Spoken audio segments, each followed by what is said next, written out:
Assalamualaikum warahmatullahi wabarakatuh. Di sini saya Ismi Alfa Korolin dengan NIM 2201013111123. Nah, di sini saya akan menjelaskan beberapa perangkat pembelajaran selama AMD SD Plus Al-Kausar, yaitu ada Prota, Promes, RPE, ATP, dan juga modul ajar. Yang pertama yaitu ada Kaldik atau yang disebut dengan kalender akademik. Nah, pada kalender akademik di sini SD Plus Al-Kausar Malang untuk tahun pelajaran 2024-2025, kalender ini mencakup berbagai kegiatan penting sepanjang tahun ajaran, mulai dari masa pengenalan lingkungan sekolah atau yang disebut MPLS sampai ujian akhir semester. Nah, seperti pada contoh tanggal 15 sampai 20 bulan Juli terdapat MPLS atau yang disebut masa pengenalan lingkungan sekolah. Selanjutnya di sini yaitu ada RPE atau yang disebut dengan rencana pekan efektif. Nah, dalam pekan efektif ini dalam semester 1 itu ada 6 bulan, yaitu bulan Juli, Agustus, September, Oktober, November, dan juga Desember. Nah, bulan Juli di sini yaitu ada 4 pekan. Pekan efektifnya 0 dan pekan tidak efektifnya yaitu ada 4.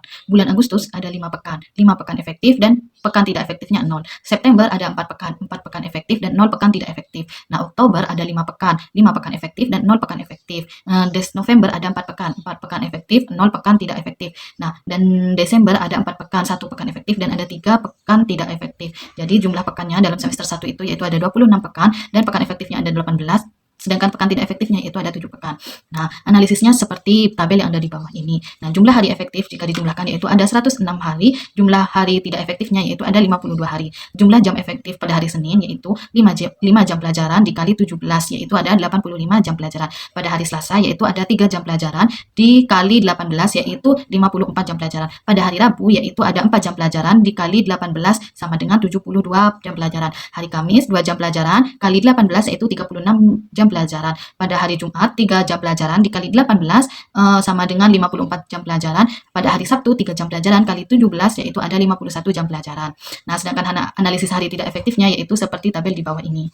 Semester 2 RPE di sini yaitu ada 6 bulan, Januari, Februari, Maret, April, Mei, dan juga Juni. Pada bulan Januari yaitu ada sebanyak 5 pekan efektif dan yang tidak efektif yaitu 0. Pada bulan Februari ada 4 pekan efektif dan juga pekan tidak efektifnya 0. Pada bulan Maret ada 4 pekan, 2 pekan efektif dan 2 pekan tidak efektif. Pada bulan April yaitu ada 5 pekan, 4 pekan efektif dan 1 pekan tidak efektif. Pada bulan Mei ada 4 pekan efektif dan tidak efektifnya yaitu 0. Pada bulan Juni ada 4 pekan, 2 pekan efektif dan juga 2 pekan tidak efektif. Jadi jumlah pekan pada semester 2 di sini yaitu ada 26 pekan, 21 pekan efektif dan 5 pekan tidak efektif. Nah, analisis hari efektifnya seperti tabel di bawah ini. Jadi, jumlah hari efektif pada semester 2 yaitu ada 118 dan jumlah hari tidak efektifnya yaitu ada 32 hari. Nah, jumlah jam efektif pada hari Senin yaitu 5 jam pelajaran kali 18 yaitu ada 90 jam pelajaran. Pada hari Selasa 3 jam pelajaran dikali 20 yaitu ada 60 jam pelajaran. Sedangkan pada hari Rabu yaitu 4 jam pelajaran kali 20 sama dengan 80 jam pelajaran. Pada hari Kamis 2 jam pelajaran kali 20 yaitu ada 40 jam pelajaran. Pada hari Jumat 3 jam pelajaran dikali 20 yaitu ada 24 jam pelajaran. Sedangkan pada hari Sabtu yaitu 3 jam pelajaran dikali 20 yaitu ada 60 jam pelajaran. Sedangkan analisis hari tidak efektifnya yaitu pada tabel di bawah ini.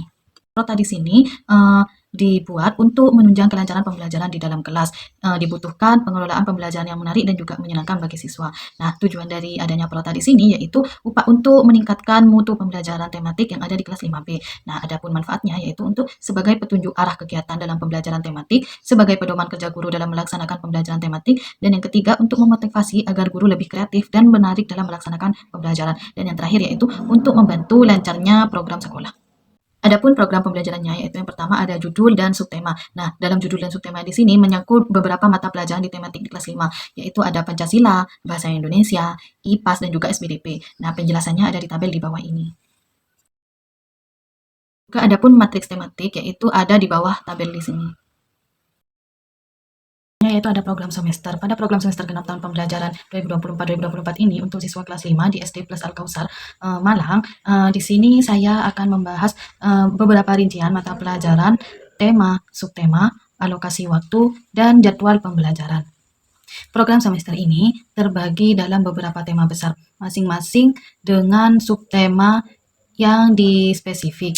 Tema 1 yaitu kolor dan perpindahannya. Subtemanya meliputi suhu dan kalor, perpindahan kalor di sekitar kita, dan juga pengaruh kalor terhadap kehidupan.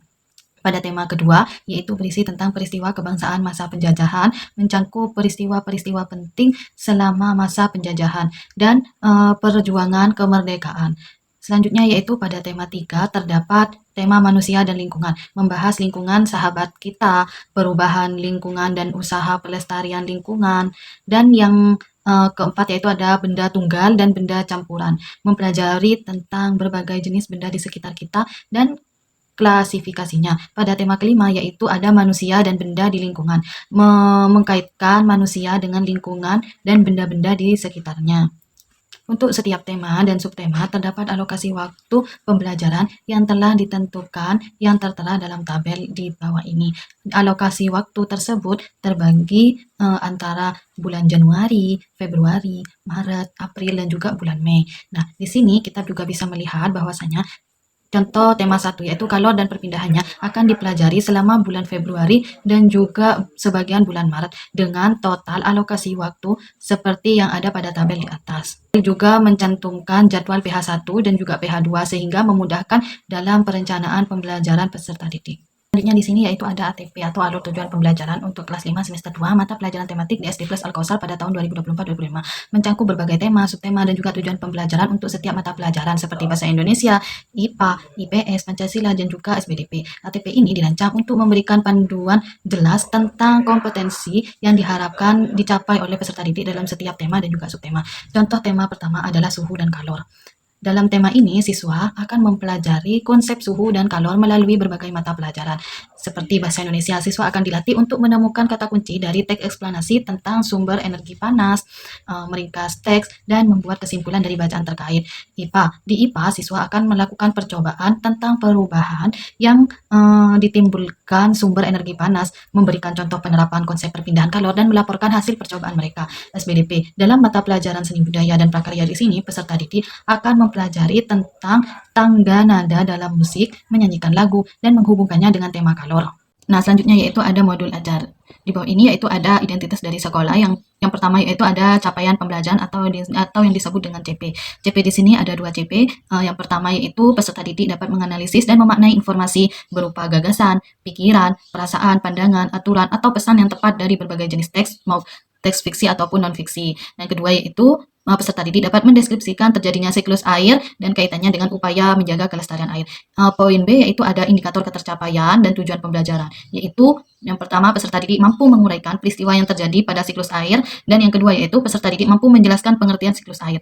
Pada poin C yaitu ada tujuan pembelajaran, pada poin D ada materi pokok, dan pada poin E yaitu kegiatan pembelajaran saintifik, yaitu yang pertama peserta didik membaca teks tentang peristiwa pada siklus hidrologi yang ada di buku, pada yang kedua yaitu peserta didik menyimak video tentang siklus air, yang ketiga yaitu tanya jawab terkait tahapan siklus air, yang keempat yaitu mengerjakan LKPD yang diberikan oleh guru, yang kelima yaitu menyampaikan hasil lembar kegiatan di depan kelas. Nah, pada poin F yaitu teknik dan instrumen penilaian. Pada materi kali ini instrumen penilaiannya yaitu tes tertulis merupa instrumennya yaitu soal pilihan ganda. Pada poin G yaitu strategi dan model pembelajaran. Jadi strategi pembelajarannya yaitu menggunakan cooperative learning, model pembelajarannya menggunakan game based learning, sedangkan metode pembelajarannya yaitu demonstrasi dan juga eksperimen. Pada poin H yaitu media dan alat sumber pembelajaran. Medianya meliputi video tentang siklus air dan juga spinner, menggunakan spinner siklus air. Alat pembelajarannya yaitu LKPD, LCD, proyektor, dan juga speaker. Sedangkan sumber pembelajarannya yaitu dari 2 buku, yaitu Pemantik Lingkungan Sahabat Kita, dan yang kedua yaitu Lingkungan Sahabat Kita.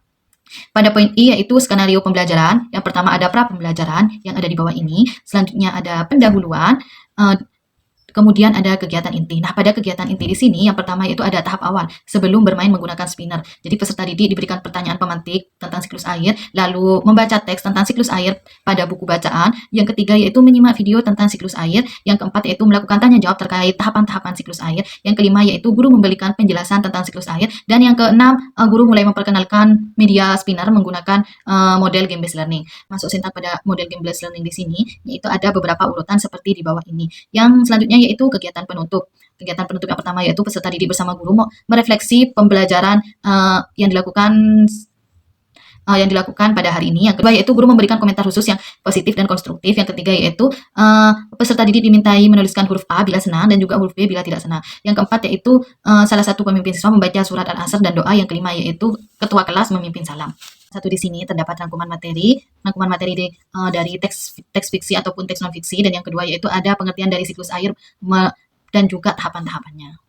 Dan kedua di sini terdapat deskripsi dan juga alat pembelajaran. Media pembelajarannya yaitu meliputi video dan juga spinner siklus air, sedangkan alat pembelajarannya menggunakan LKPD dan juga LCD proyektor dan video untuk menampilkan video. Pada lampiran ketiga di sini terdapat lembar kegiatan peserta didik untuk mengecek seberapa paham pembelajaran yang telah dilaksanakan pada hari ini, yaitu ada kisi-kisi tes tertulis. Selanjutnya yang terakhir itu ada asesmen formatif. Ada sebanyak 8 soal pilihan ganda di bawah ini.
Pada lampiran ketiga di sini terdapat lembar kegiatan peserta didik untuk mengecek seberapa paham pembelajaran yang telah dilaksanakan pada hari ini, yaitu ada kisi-kisi tes tertulis.